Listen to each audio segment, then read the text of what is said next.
हंस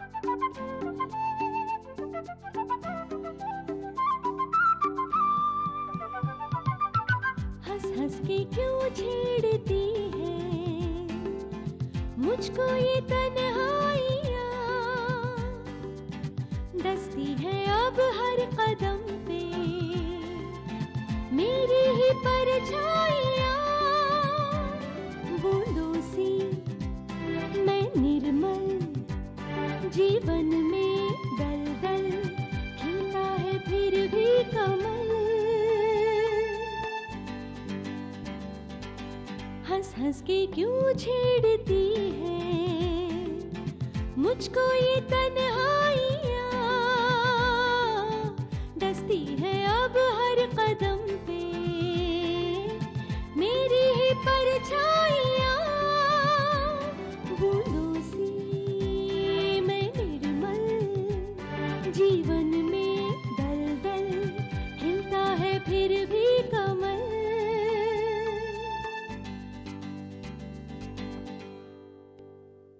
तुम्हारा नाम देने से ही मेरा बच्चा जायज साबित होगा, इसलिए मैं चाहती हूँ कि तुम मुझसे शादी करो। बाबा, मैं कमल से ऑन पेपर बैक डेट में शादी करूंगा। कभी सोचा है तुमने इस शादी का मतलब क्या है? अनीता तुम्हारी पत्नी है या तुम्हारी दुश्मन? तुम फिर यहाँ है? मेरी निशा से बात हुई है, उसने मुझे यहाँ पर बुलाया है। कल मेरे पास एक लड़की आई थी, कमल।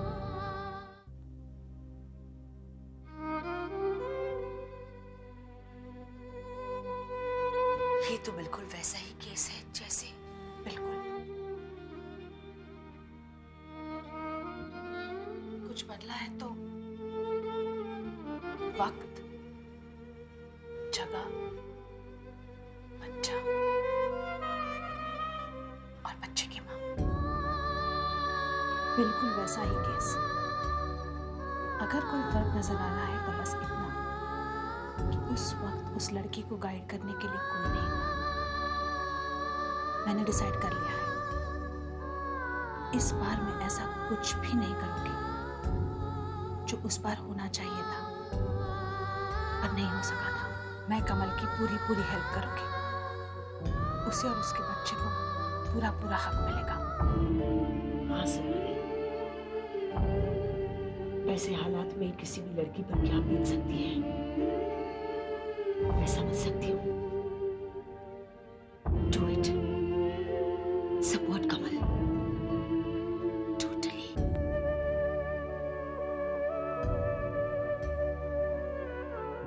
अपने गुजरे हुए कल में झांकने की कोई जरूरत नहीं है, पास से परेशान होने की कोई जरूरत नहीं है।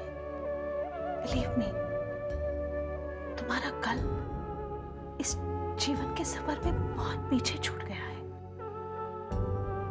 तुम्हारे सामने है तुम्हारा आज और तुम्हारा आने वाला कल। गुजर तो काफी खुश गया है सुनाली, पर जाते जाते कुछ निशानियां पीछे छोड़ गया है। क्या वो निशानियां बीते हुए कल की याद दिलाने के लिए काफी नहीं है? निशानियां जो दिल पर लगी है, यादों में बसी है, जो आंखें बंद करती हूं तो सामने खड़ी हो जाती है।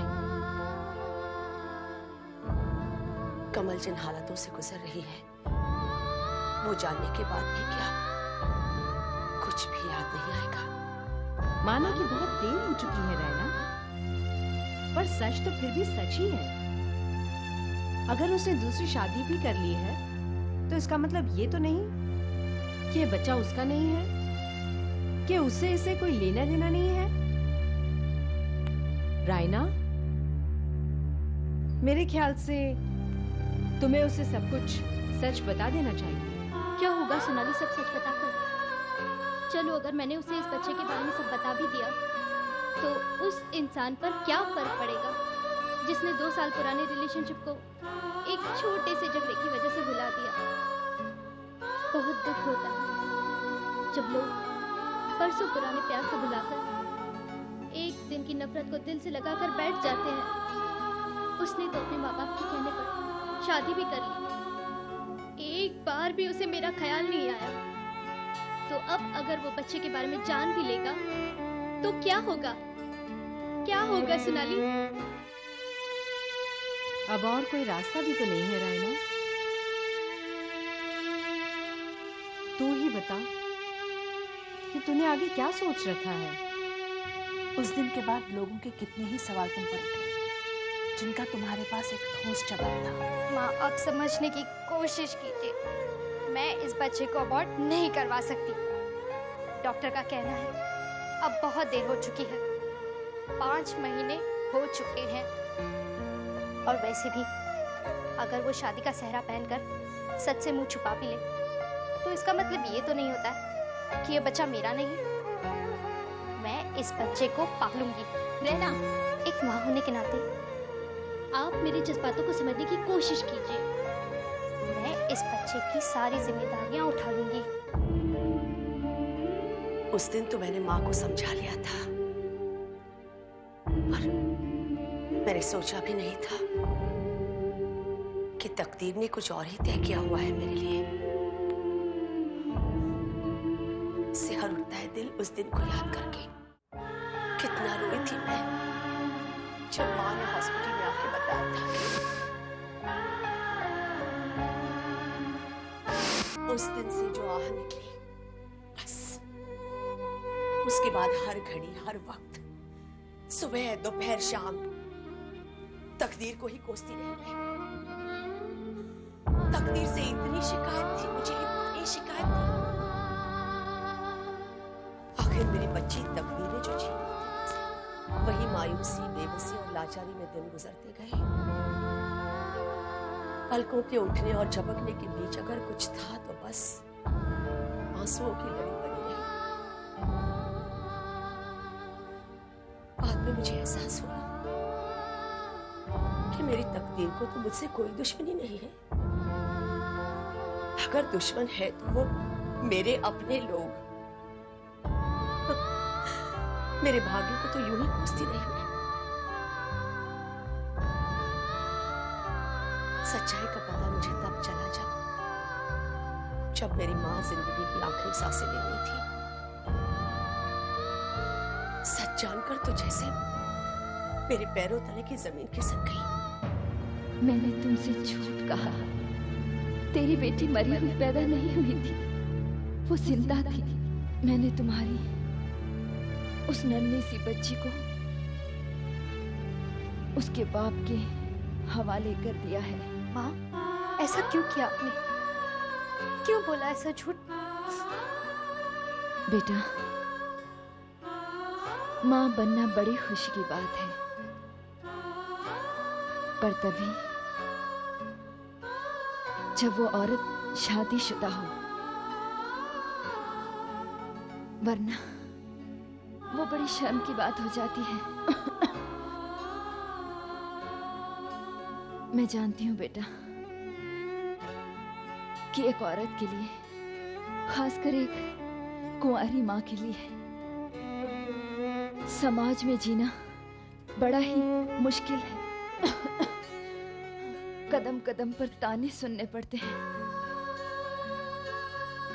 बस यही सोचकर कि तुम जिंदगी से हार ना जाओ, मैंने बच्चे को उसके बाप के हवाले कर दिया। उसकी जिम्मेदारी होती है उसके प्रति। हालांकि उसने दूसरी शादी कर ली है, पर यही सोचा कि बच्चे को कोई नाजायज नहीं कहेगा, अपने बाप का नाम मिलेगा, समाज में इज्जत। और आपने मेरी फीलिंग्स की जरा भी परवाह नहीं की, बस एक झूठ बोल दिया ताकि मैं अपनी जिंदगी से हार ना मान बैठूं। बताइए माँ, आपने ऐसा क्यों किया? बताइए ना माँ, क्यों किया आपने ऐसा? बताइए ना माँ, क्यों किया आपने ऐसा? नहीं रहना, मायूस होने की कोई जरूरत नहीं है। मुझे याद है जब तुम्हारी माँ ने तुम्हें सच कहा था तो तुम कितनी उतावली हो गई थी अपनी बच्ची को ढूंढने के लिए, उसे मिलने के लिए। You were so excited। पर क्या हुआ? आखिर वही हुआ जो किस्मत को मंजूर था। माना के दोष अपनों का है, पर वे तो किस्मत ही है। उसी किस्मत ने एक माँ की उम्मीदों पर पानी फेरा है। आखिरी बार जब उनसे बात की मैंने तो उन्होंने कहा कि बच्ची को किसी कपल ने अडॉप्ट किया है। पूछा तो हैरत हुई कि उन्हें भी मालूम नहीं था कि किस कपल ने अडॉप्ट किया है। उस दिन मुझे पता चला कि वो रिश्ते निभाने में कितने कच्चे हैं। न वो प्यार निभा पाए, न पिता का रिश्ता। वो पिता ही क्या जो अपने बच्चे को संभाल न पाए। सालों बीत गए और आज भी सुबह आंख खुलते ही मैं खुद से पहला सवाल पूछती हूँ कि मेरी बेटी कहाँ है। इतना तो जानती हूँ कि वो है, पर वो कहाँ है, किस हाल में है, कैसी दिखती है,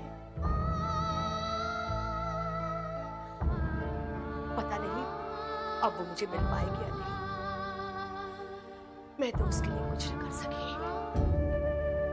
इस सब में तुम्हारा क्या कसूर है? तुमसे झूठ बोलकर तुम्हारी बच्ची तुमसे छीनी गई थी। तुम कुछ नहीं कर सकती थी। हाँ, भगवान से प्रार्थना जरूर कर सकती हो कि तुम्हारी बच्ची जहां कहीं भी है वो वहां खुश रहे, अच्छी रहे। भगवान उसे मेरे हिस्से की सारी खुशियां दे, इसकी रक्षा करे।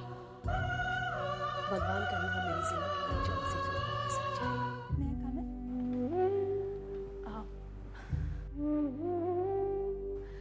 हाँ Kamal, come in. I'll come afterwards. It's okay कमल।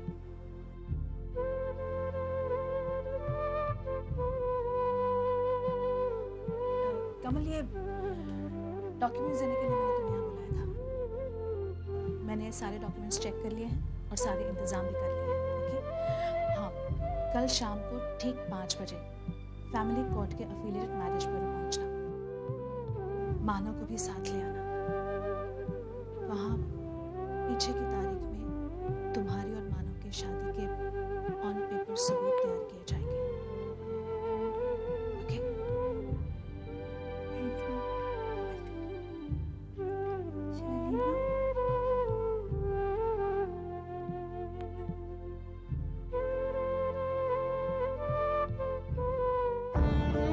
देख बात नहीं, मैं तो अपनी बच्ची को अपने पास रखने में कामयाब नहीं हूँ। कमल कामयाब हो जाए।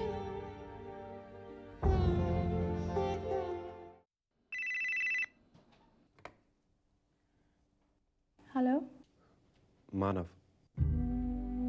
कमल तुमने फोन किया था? वॉइसमेल पे तुम्हारा मैसेज मिला। हाँ, वो रजिस्ट्रार से कल शाम 4 बजे का अपॉइंटमेंट मिला है।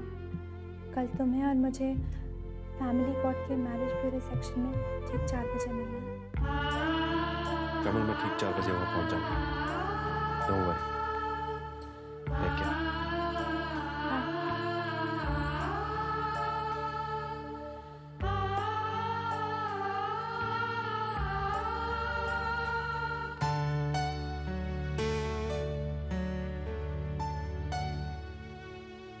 अनीता,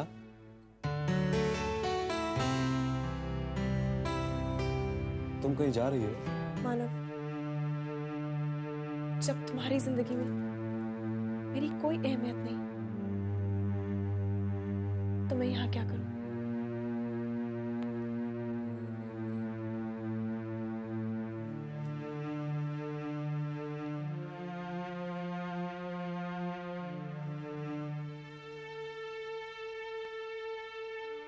देख रहे हो ये books? Child care, food for infant. मैंने तो सारी तैयारी कर ली थी। मैंने तो ये फैसला भी कर लिया था कि मेरा अपना कोई बच्चा नहीं होगा, क्योंकि कहीं गलती से भूलकर मैं पार्शियल ना हो जाऊं। सोचा था कमल जिस बच्चे को जन्म देगी उसे हम अडॉप्ट कर लेंगे, पर मानव ये 2 टाइमिंग क्यों? मैं जानती हूँ कमल तुम्हारी जिंदगी में दोबारा दाखिल हो चुकी है। दरअसल तुम कभी कमल को भुला ही नहीं पाए। मेरे ख्याल से मैं ही तुम दोनों के बीच हूं, जो मैं होना नहीं चाहती। इसीलिए मैं तुम्हारी जिंदगी से दूर जा रही हूँ। और ख्याल रखना। अनीता, मैंने तुमसे शादी की, तुम्हें अपनी पत्नी बना। इसका मतलब ये नहीं कि मैं अपनी बचपन की दोस्त अनीता को भूल गया। मैं जानता हूं कि मेरी दोस्त अनीता ऐसा कोई काम नहीं करेगी जिससे हमारी दोस्ती में दरार पड़ जाए। अगर मैं चाहूं भी ना अनीता, तो भी कमल मेरी जिंदगी में वापस नहीं आएगी। मैं बंध चुका हूं अपने बच्चे से, और वही बंधन जो मुझे कमल से बांधा है।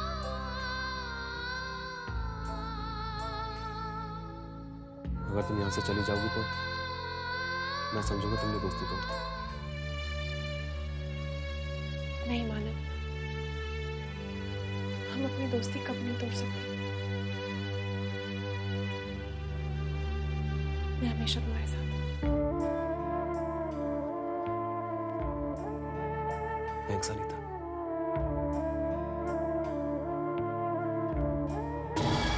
सच कहा मानव, अभी तो हमारा रिश्ता बना ही नहीं है। अभी तक पुरानी दोस्ती ही चल रही है। अब ये रिश्ता मुझे ऐसे बनाना है कि तोड़े ना टूटे। आखिर शादी की है, दोस्त से भरे तुम पता नहीं ठीक होगी, पर क्या करूं, डर लगता है कहीं तुम कमल के साथ बैकडेटेड मैरिज पेपर्स पर साइन नहीं कर दो। नहीं, ऐसा नहीं हो सकता। बाद में कहीं कमल ने डिवोर्स पेपर्स पर साइन करने से इनकार कर दिया तब तो मेरा पता साफ ही हो जाएगा। कमल, बेटा टाइम पर खाना खा लेना, और देख जूस मंगवा कर भी पी लेना।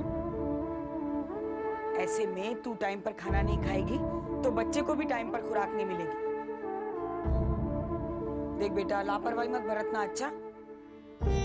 हाँ माँ, खा लो बस। अच्छा बेटा, तुझे लेने हम होटल पहुंचे या सीधा कोर्ट ही पहुंच जाए? नहीं अम्मी, आप लोग डायरेक्टली कोर्ट पहुंचेगा, मैं होटल से वहाँ आ जाऊंगी।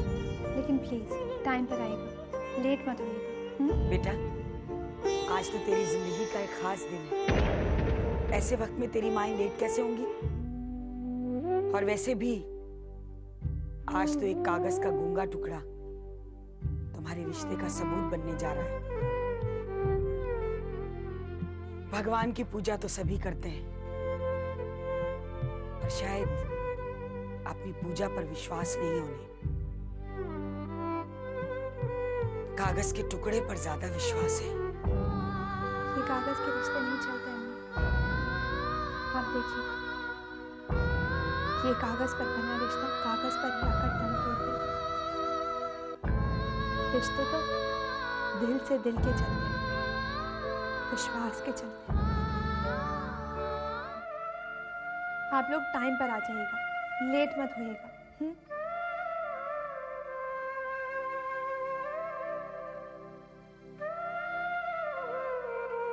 आज 3 बजे के बाद की सारी मीटिंग्स और अपॉइंटमेंट्स कैंसिल कर देना, और क्लाइंट्स को इन्फॉर्म कर देना। ओके।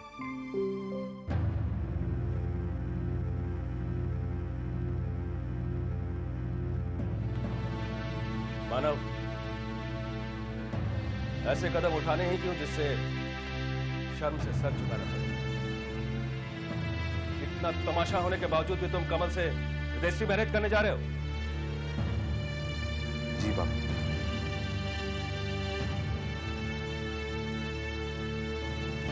जानते हो तुम क्या करोगे? अगर तुम्हारी और कमल की शादी रजिस्टर हो गई तो अनीता और तुम्हारी शादी इनवैलिड हो जाएगी। बचपन की दोस्ती का बड़े होने के बाद ये सिला मिलेगा। अनीता ने ये बात सबने मिलकर सोची। अरे तुम कर क्या रहे हो? रिलैक्स अंकल, जैसा आप सोच रहे हैं वैसा कुछ भी नहीं होगा। कमल और मानव की रजिस्टर्ड शादी के बाद उनका डिवोर्स भी हो जाएगा। जिस तरह कमल और मानव की शादी की तारीख अनीता की शादी की तारीख के पहले की है, उसी तरह डिवोर्स की तारीख भी अनीता और मानव की शादी के पहले की ही होगी। यानी अनीता और मानव की शादी पर कोई उंगली नहीं उठा सकेगा, ना ही समाज और ना ही कानून। अरे इस बात की क्या गारंटी है कि शादी रजिस्टर्ड होने के बाद वो डिवोर्स पेपर पे साइन कर देगी? अगर वो मुकर गई तो? भरोसा है मुझे कमल पर।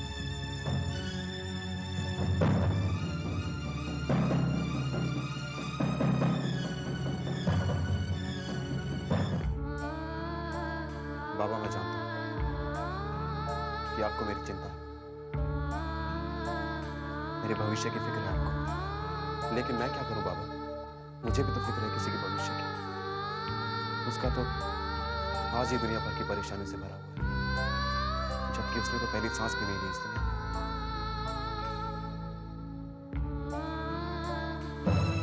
मानव! बाबूजी, आज वो नहीं रुकेगा, उसका फर्ज उसे बुलाना है, जाने दीजिए।